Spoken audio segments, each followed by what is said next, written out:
ہم اس دنیا میں کیوں آئے ہیں؟ اسلامی نقطہ نظر، ایک دل کو چھو لینے والی حقیقت۔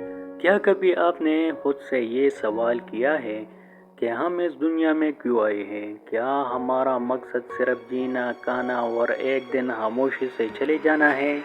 نہیں، زندگی اس سے کہیں زیادہ گہری ہے۔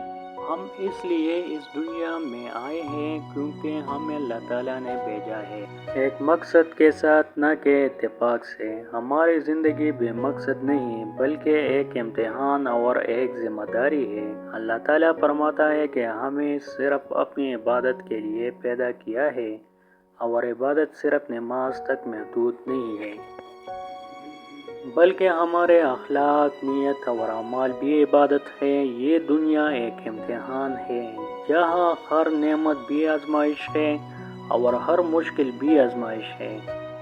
جب ہمیں خوشی ملتی ہے تو اللہ تعالیٰ دیکھتا ہے کہ ہم شکر کرتے ہیں یا تکبر میں مبتلا ہو جاتے ہیں، اور جب ہمیں تکلیف ملتی ہے تو اللہ دیکھتا ہے کہ ہم صبر کرتے ہیں یا مایوس ہو جاتے ہیں۔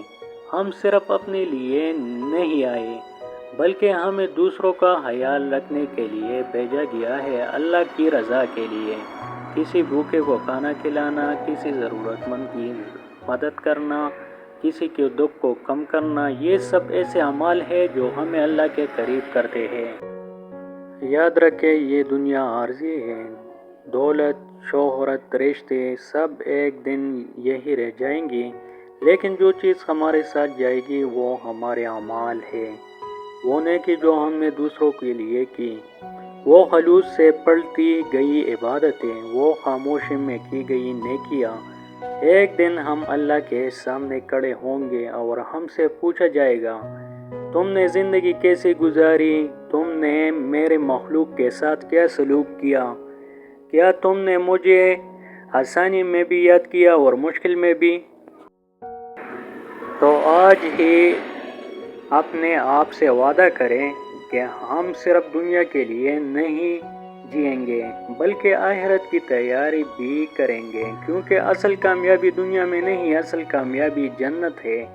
اور جب انسان اپنی زندگی کا مقصد سمجھ لیتا ہے تو پھر اس کی زندگی بدل جاتی ہے۔ ہر دن عبادت بن جاتا ہے، ہر نیکی نور بن جاتی ہے، اور ہر لمحہ بامقصد ہو جاتا ہے۔ یہی ہماری زندگی کا اصل مقصد ہے، اللہ کو راضی کرنا اور پاک دل کے ساتھ اس کی طرف لوٹنا۔ والسلام۔